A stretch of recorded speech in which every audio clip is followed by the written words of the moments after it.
De Deus para conosco. Alguns cânticos também são hinos de mensagens, não é? Outros são hinos de adoração. Mas o momento específico para ouvir a voz de Deus é o momento da pregação. Gênesis capítulo de número 12, quem encontrou diz amém. Diz assim, a partir do versículo 1 e 2. Então o Senhor veio a Abrão. Ele ordenou, sai da tua terra, da tua parentela e da casa de teu pai, e dirige-te à terra que te indicarei. Versículo 2: Eis que farei de ti um grande povo, ou nação, e te abençoarei. Engrandecerei o teu nome. Serás tu uma bênção, ou tu serás uma bênção. Não quero contar história, até porque eu não sou bom para contar história, mas eu quero nessa noite meditar com você nessa expressão, e tu serás uma bênção. Quando o ser humano volta o seu coração para Deus, muitas coisas podem acontecer. Se fosse dar oportunidade para os irmãos, nessa noite contar as bênçãos e vitórias que vocês receberam por ter crido e aceitado a Jesus como seu Salvador, todos nós teríamos bênçãos, vitórias inumeráveis para contar para a igreja. E alguns estaria falando sobre o seu casamento, outros enfermidades, salvação da família, porta de emprego, grandes livramentos. Isto é, bênçãos que nos alcança porque nós cremos e seguimos a Jesus. Mas nós não podemos pensar que a nossa ida até Cristo se resulta apenas em ser abençoado. Preste bem atenção. Deus nos chamou e nos abençoou. Quem aqui é abençoado? Levanta a sua mão e glorifica o nome do Senhor. Deus nos chamou e nos abençoou, e todos que aqui estão nessa noite, eu creio que têm motivo de exaltar o nome do Senhor por essas bênçãos. Mas não podemos nos limitar a apenas isso. Ou seja, eu vou à igreja para ser abençoado.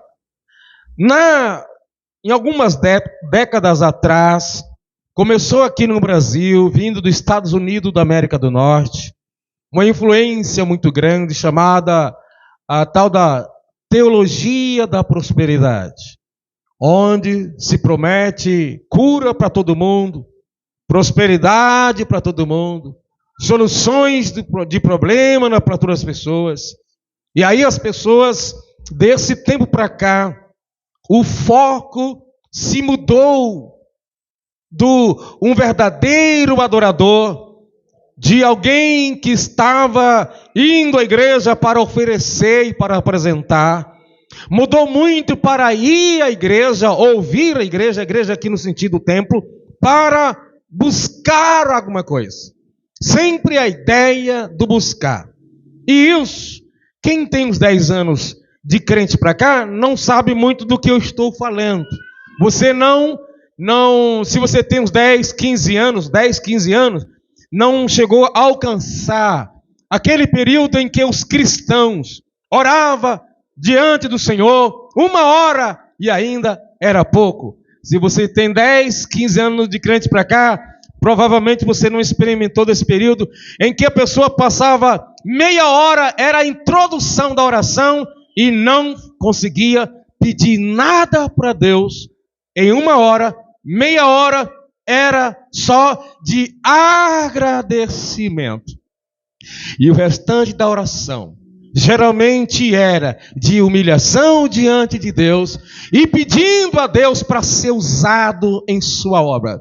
Era muito comum se ouvir a oração dos irmãos, aquela oração, a maioria das igrejas não era cadeira, era banco, e alguns irmãos ficavam com seu rosto próximo ao chão, alguns a testa literalmente encostado no chão, debaixo do banco, e pedindo a Deus: Deus me dá poder, Deus me dá autoridade, usa-me quando estender as minhas mãos, que o Senhor possa batizar pessoas no Espírito Santo. Senhor, quero ser usado para repreender os demônios, as enfermidades. Senhor, principalmente, Senhor, eu quero ser um ganhador de alma, usa-me para ganhar meu pai, minha mãe, meu filho, minha esposa, meu esposo, a minha rua. Senhor, eu quero ser um vaso em tuas mãos.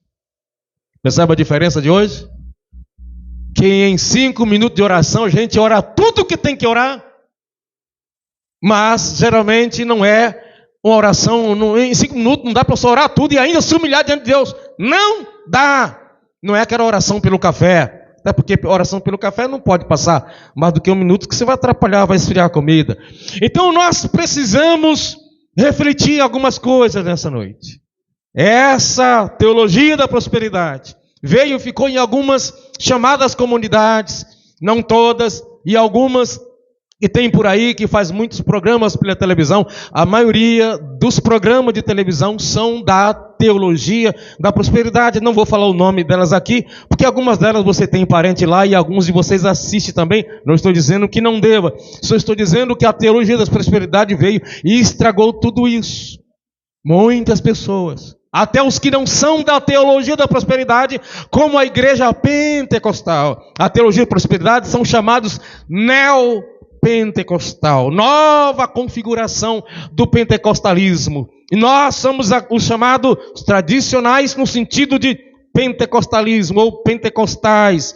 E aí essas coisas começou a nos influenciar também. Por exemplo, antigamente as igrejas assembleianas não faziam campanhas, 7 dias de vitória, 7 dias disso, 7 dias daquilo, queda de muralha de Jericó, e os 21 dias de Daniel. Não, a igreja pentecostal ela não tinha o hábito assim. Não estou dizendo que está pecando quem faz isso, só estou dizendo que isso não é próprio nosso. Isso veio, e como é que a gente sabe que essas coisas acabou nos influenciando? É que a maioria dessas campanhas, elas não resultam em ganhar alma, apenas em arrebanhar. Ela não leva a pessoa ao arrependimento, apenas interessar em resolver problema no casamento, em ser curado, em ser próspero, em ter os seus problemas ali resolvidos. E não estou dizendo que não deva orar por isso e que Deus não faça isso. O problema é que essas configurações ficaram estritamente apontando para coisas perecíveis e que não contribuem, às vezes, para nos levar para o céu. Então a ideia é buscar. E aí é muito comum a gente estar dirigindo o culto. Graças a Deus eu não tenho esse tipo de vício, mas as pessoas costumam falar assim: olha, quem veio buscar a sua bênção? Aí todo mundo, eu. Quem veio buscar? Até parece um grupo de gente que está à procura de um sorteio. Vamos sortear aqui nessa noite Jesus. Vamos pegar Jesus e vamos sortear. Quem veio aqui para receber Jesus? Quem veio para ganhar Jesus? Mais ou menos assim. E todo mundo, tem que ser a minha. Eu quero ser o primeiro da fila. Até parece que Jesus está em promoção. Jesus parece que está em oferta. Se segura aí, tá? Busca a bênção. E eu não estou dizendo que você não vai receber, não é isso. Estou dizendo que o foco principal não é isso. Não é a ideia central. A Bíblia diz que para nós apresentar os nossos corpos como sacrifício vivo, santo e agradável a Deus.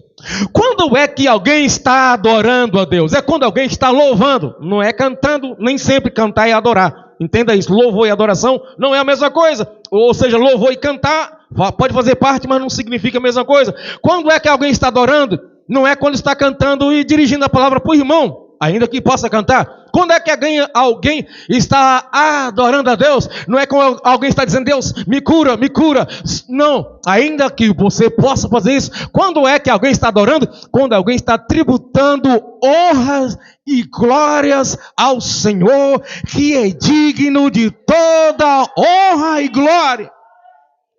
E quem é que Deus procura nessa noite? Os verdadeiros adoradores, que adoram não de lábios, mas que adorem em espírito e em verdade. E na adoração, geralmente você oferece incenso. Na adoração, você oferece sacrifício. Na adoração, você diz, eis-me aqui, Senhor, estou em tuas mãos. Isso é adoração.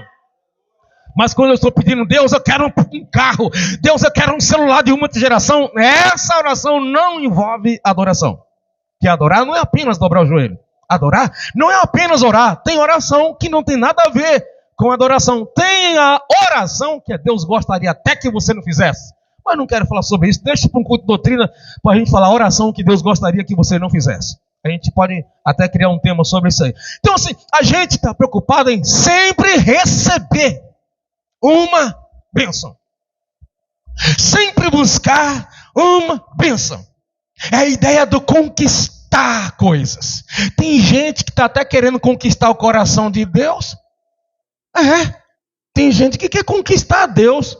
Ou seja, limitou Deus em um ser emburrado no canto, que não quer negócio com seus filhos, e você vai lá, canta para conquistar ele. E você vai lá, ora para conquistar Deus. Não, é tudo ao contrário. Quando você vem aqui e tem vontade de adorar, tem vontade de orar, já é Deus colocando isso em seu coração e dizendo, eu quero conquistar o coração da Maria, eu quero conquistar o coração do José, eu quero conquistar o coração do Pedro. Ninguém conquista Deus, porque Deus não é ser humano e não precisa. É Ele que conquista o seu coração, dizendo, vinde a mim, todos que estáis cansados e oprimidos, e eu vos aliviarei. Então, queremos preocupados muito em receber. Mas Deus disse para Abraão, tu serás uma bênção. Deus não quer apenas que dar a você alguma coisa, mas que nós sejamos uma bênção na vida das pessoas. A gente vai procurar a igreja para congregar, para dali conseguir alguma coisa, ao invés de dizer, eu quero ir para ali para ser uma bênção naquele lugar. Deus te chamou para você ser uma bênção. Amém? Paulo, ainda chamado pelo seu nome hebreu de Saulo, ele estava perseguindo a igreja, e na sua última incursão para perseguir a igreja, o Senhor Deus apareceu para ele em uma luz muito forte, e aquela luz foi tão forte que cegou os olhos. A luz muito forte, até hoje pode cegar uma pessoa, como num exemplo, uma luz de solda, né? Você ficar olhando muito tempo, você pode ter problema. A luz é tão forte que ele ficou cego. E ele ouviu uma voz dizendo, Saulo, Saulo, por que me persegues? Aquela luz foi tão forte que não foi só Saulo. Saulo ficou cego, mas não foi o único que foi atingido. A Bíblia diz que todos caíram, não foi só Paulo que caiu. A Bíblia registra a sua história, capítulo 9, capítulo 22 e capítulo 26 de Atos. Então entenda a história de Paulo lendo nos 3 capítulos. No capítulo 9 não fala que os outros caíram, mas lá no finalzinho do livro de Atos fala que todos caíram, todos ouviram a voz, claro que nem todos entenderam o que escutaram. E aí, Ananias, um servo de Deus, ficou sabendo, porque o próprio Deus pediu para que ele fosse lá e orasse por Saulo. Ele ficou temendo, mas esse homem, nós temos ouvido falar do que ele tem feito contra a sua igreja. E Deus disse, não, vai, porque ele é para mim um vaso escolhido. Vaso escolhido não é aquele que busca dádiva, para si. Vaso de Deus é aquele que é uma bênção na vida do outro. Quem aqui é vaso? Nós falamos, eu sou vaso de Jesus, você é vaso, mas só vive vazio. O vaso vazio quer sempre receber, porque está vazio. Mas a Bíblia diz que nós seríamos como uma fonte que transborda. Isso é, quando eu sou um vaso de Deus e sou cheio de Deus, eu por onde passo vou transbordando, contagiando, abençoando pessoas. Onde tu pisar teu pé, você será um instrumento de bênção naquele lugar, porque você emana isso, sai de você, vai brotando para a vida das pessoas. Tu serás uma bênção, Abraão. Em ti serão benditas todas as nações da terra, Abraão. Através de sua linhagem, através de você, Abraão, será uma bênção para todo mundo. E é isso que nós precisamos entender. Deus nos chamou para ser um instrumento.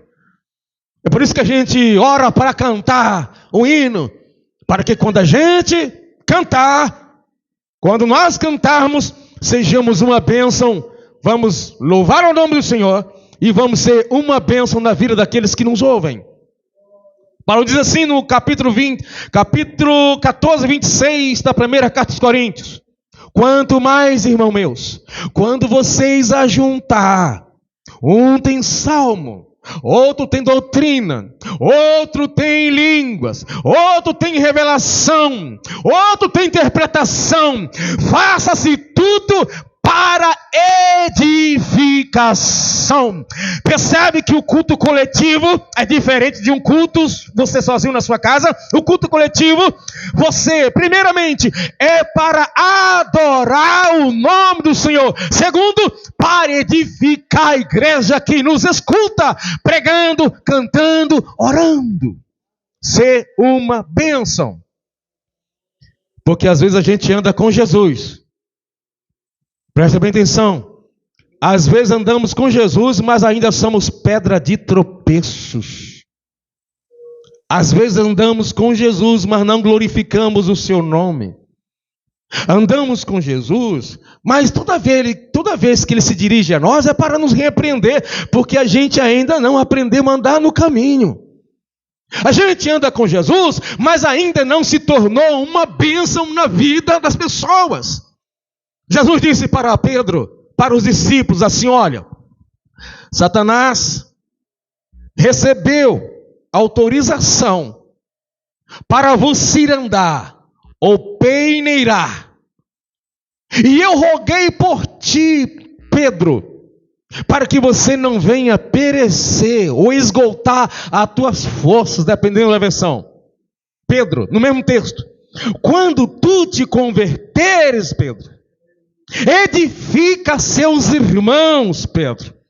Pedro recebeu poder, recebeu a presença do Espírito desde o começo da sua missão. Capítulo 10 de Mateus. Inclusive o Judas Iscariotes recebeu também poder para expulsar demônio. Judas, o traidor, recebeu poder para pregar, para limpar os leprosos. Recebeu como todos eles receberam. Mas Pedro ainda não era convertido. Pedro não era convertido, mesmo depois que recebeu poder para expulsar o mal. E Jesus disse para ele: quando você se converter, quando você mudar de direção, quando você, Pedro, experimentar o verdadeiro arrependimento, seja uma bênção na vida dos seus irmãos. Ser uma bênção na vida dos irmãos não é pela quantidade de culto que nós vemos, apesar de ser bom, o máximo que você puder cultuar. Ser uma bênção na vida dos irmãos não é orar todo o tempo, ainda que você possa fazer isso. Isso seria muito bom se a gente orasse bastante. Mas tem gente que é muito egoísta na sua oração. A oração do fariseu. A oração do fariseu, como que é? Ele nunca ora pelo outro. E quando ora pelo outro é sendo um fofoqueiro de Deus. Deus, tu viu aquela irmã, Senhor? Ela está falando mal de mim, está sendo um fofoqueiro para Deus, falando mal do seu irmão para Deus, como o fariseu. Eu não sou adúltero, nem como esse publicano. Eu não sou como João. Eu não sou como José. Eu dou dízimo de tudo. Eu jejuo 2 vezes por semana. Eu nunca traí a minha mulher. Eu nunca roubei, nunca matei. Isso é oração que Deus abomina. Ainda que o crente que é um vaso de Deus não deva fazer tudo isso, mas não compete a mim falar do meu irmão para Deus, a não ser interceder dizendo: Senhor, faz um milagre na vida do meu pai, da minha mãe, do meu pastor, do meu parente, do meu patrão. Abençoe a vida dele, Senhor. Aí você fala assim: pastor, e se for uma pessoa que faz macumba para mim, o que eu devo fazer? Você deve abençoá-lo. E se for alguém que me odeia, pastor, você deve amá-lo, orar por ele. Mateus 5:44. Ore por aquele que vos persegue, abençoa aquele que vos amaldiçoa, faça o bem para aquele que te faz o mal, para que sejais filho do vosso Pai que estais no céu. A vida de um abençoador é assim. A vida de quem não tem Deus é assim. Você me feriu, eu vou te pagar com a mesma moeda. O filho das trevas, pessoas do mundo, pessoas sem Deus, vai dizer: olha, não me ajudou, eu também não vou ajudar. Me feriu, eu também vou ferir, seguindo a lei de Talião. Você me deu mal resposta, eu também vou dar uma má resposta. Mas aquele que é uma bênção na vida de alguém, enquanto alguém está fazendo macumba e alguém está lhe amaldiçoando, ele estende as suas mãos e diz: Deus, eu abençoo essa vida, eu abençoo essa alma. Eu quero que o Senhor salva, eu quero que o Senhor liberta, eu quero que o Senhor transforma, eu quero que essa pessoa enxergue a tua luz e se converta ao Evangelho. Nós temos que ser bênção na vida das pessoas. Aí Paulo diz assim: olha, se o teu inimigo tiver fome, dá um prato de comida para ele. Se tiver com sede, ofereça água para ele. Romanos 12, 19 e 20. Fazendo isso, você fará com que caia brasas de fogo sobre a cabeça dele. Em outra versão, você fará com que o seu rosto queime de vergonha. É isso que é o nosso diferencial.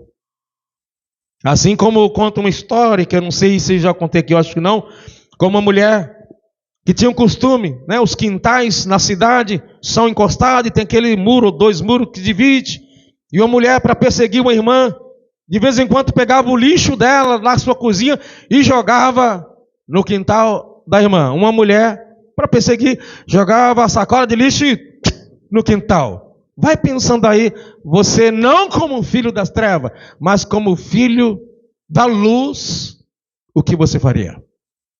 E aquela pessoa sempre fazendo aquilo, com aquela sacola enorme, jogando. Quando foi um dia, ela teve uma atitude que mudou a história.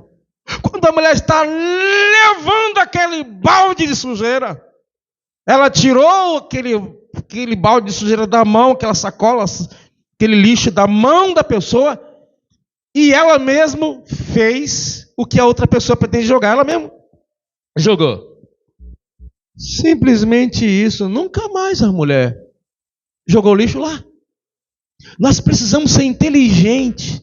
Uma fé inteligente, porque crente cheio do Espírito Santo é inteligente. Quem aqui é inteligente na presença do Senhor, glorifica o seu santo nome. Igreja de Jesus, se for necessário sermos uma bênção. Você que é filho, está sendo uma bênção na vida do seu pai e da sua mãe? Como é que um filho pode ser uma bênção? Se o filho for de oração, mas não for obediente, ele não é uma bênção na vida dos seus pais. E a pior maldição é aquela que vem maquiada de bênção, que é aquela pessoa que tem característica de que serve a Deus, mas pratica aquilo que é próprio de Satanás. Ser uma bênção É quando chegar a sua vez. E para não criar problema, você deixa o outro passar. Mas como é que nós somos egoístas, em busca dos nossos direitos o tempo todo? Chegou a sua vez, não quer nem saber se o outro está no meio da pista. Você passa empurrando o outro. No trânsito, por exemplo, tem momento que pare para outra pessoa. Mas tem aquela pessoa que você percebe na cara dela que ela está com pressa e que pode criar um problema, e você sabe que você deixar a pessoa passar na sua vez não vai ter acidente. Prefira a pessoa passar, como diz a Bíblia, preferiam honras uns aos outros. Diz a Bíblia, considere um ao outro superior a si mesmo. Nós precisamos ter essa visão. Eu posso pedir para Deus, eu posso suplicar socorro a Deus, mas muito mais do que isso, eu preciso ser uma bênção na vida do meu pai, na vida da minha mãe, na vida da minha esposa, na vida do meu esposo, na vida do pastor, na vida da igreja, na minha rua. Eu preciso ser uma bênção para a glória de Deus. Por exemplo, na carta de Paulo a Timóteo, Paulo chega a dizer o seguinte, que para alguém ser separado a diaconia, precisava ter um bom testemunho dos que são de casa e também dos que são de fora. Isso é muito sério, porque isso só vai combinar com aquele que é uma bênção na vida das pessoas. Porque aí o pastor teria todo o direito de chegar perto dos vizinhos. Como é que eu vou saber que tem um testemunho dos que são de fora? Os de fora têm que comentar. Então o pastor poderia chegar perto da casa dos irmãos que um dia vai ser diácono, está preparando para ser um diácono, isso sem contar os outros cargos. Estamos falando do princípio, né? Diácono, presbítero, evangelista. Então vamos lá e começar a perguntar para o vizinho: quem é o fulano de tal aqui? Ele é um bom vizinho? Ele não usa som, o zino dele não é alto demais te perturbando não, vizinho, você que não é crente. Ele não te incomoda com aqueles zinos doidos que tem por aí. Ele não coloca um som muito alto. O cachorro dele não fica te atrapalhando, fazendo xixi na tua calçada e outras coisas. Como é que seu vizinho, ele não fica dando grito no ouvido da mulher e dos filhos? Como é o seu vizinho? Ele não briga aqui no quintal e você fica escutando aí os seus palavrões. Como é o seu vizinho? Ele não fica por aí na rua pensando que está na praia pelado, não. O que é seu vizinho? Como é a visão sua a respeito do tal fulano? O que é que os vizinhos falariam de nós? Se a gente for uma bênção, ele vai dizer assim, olha, ele pode até dizer, ó, eu não gosto de crente, mas esse camarada aí tem caráter. Eu não gosto da religião cristã, ele pode até dizer isso, mas ele compra e paga.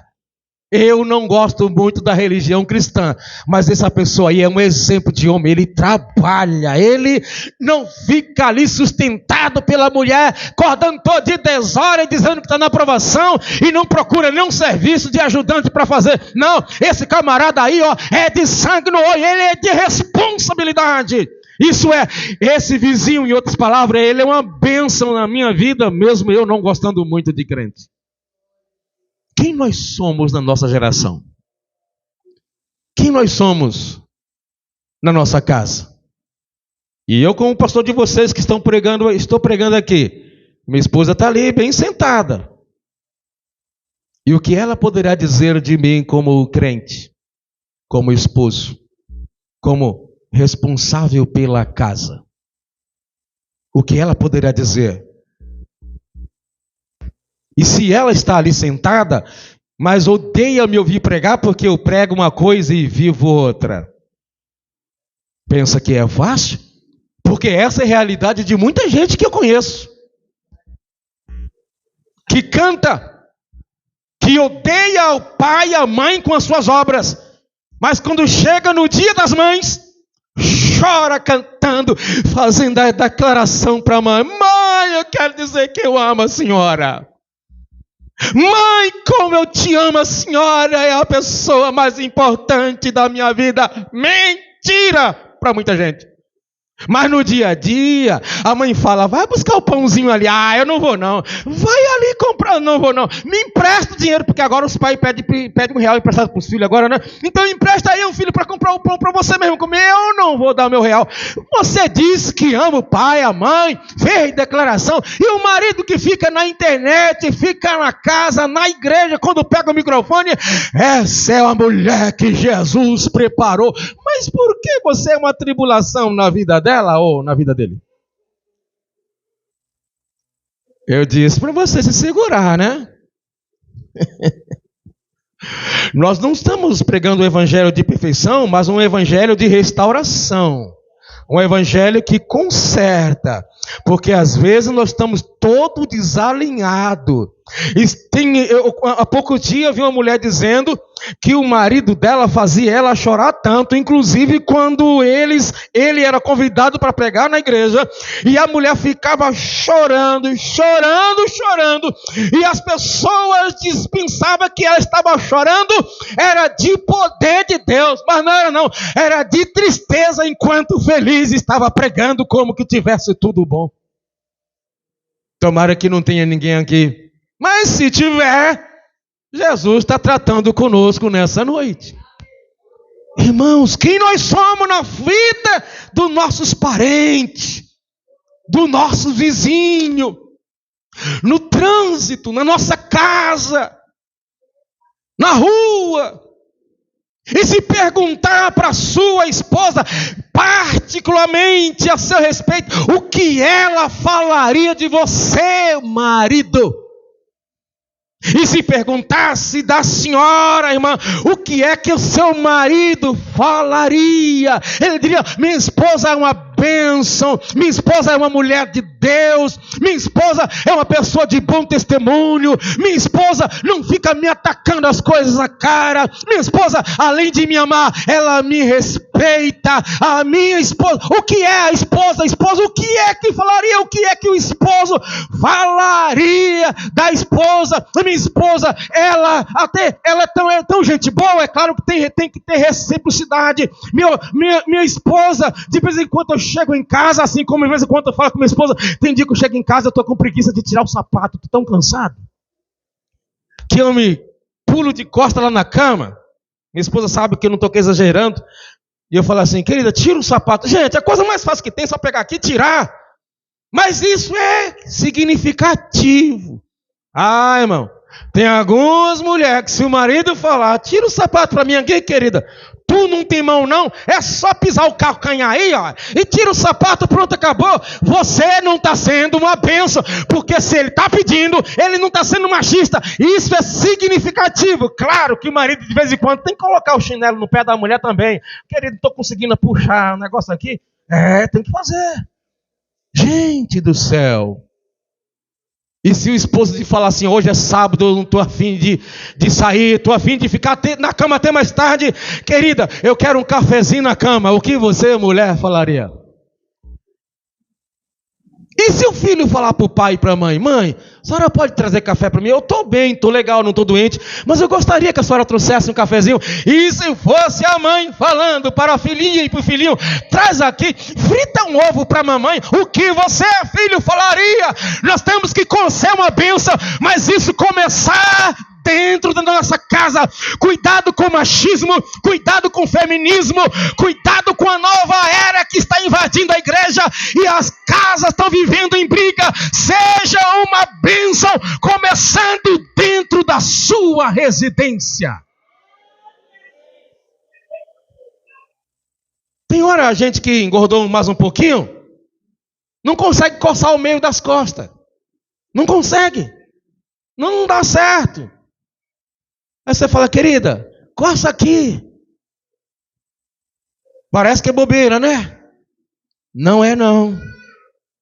Mas o marido tem que fazer também, quando precisar. Aí a mulher vem com a faca faca de mesa, coça com a faca aqui, ó. Coitado. Vai ficar todo arranhado, depois alguém pensar, isso aí, ó. Tem uns irmãos hoje que tem coragem de sair sem camisa na rua. Alguém pensa, isso aí apanhou da mulher de novo. Não, irmãos. Vamos ser bênção começando pelas primeiras coisas na nossa casa. Ser tu uma bênção.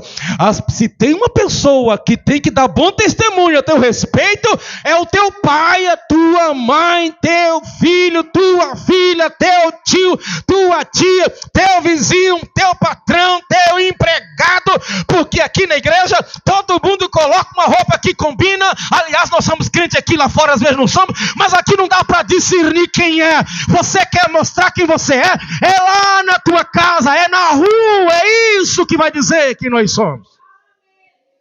Precisamos, igreja, ser uma bênção. É muita reclamação do tipo de marido que nós temos ainda nessa geração.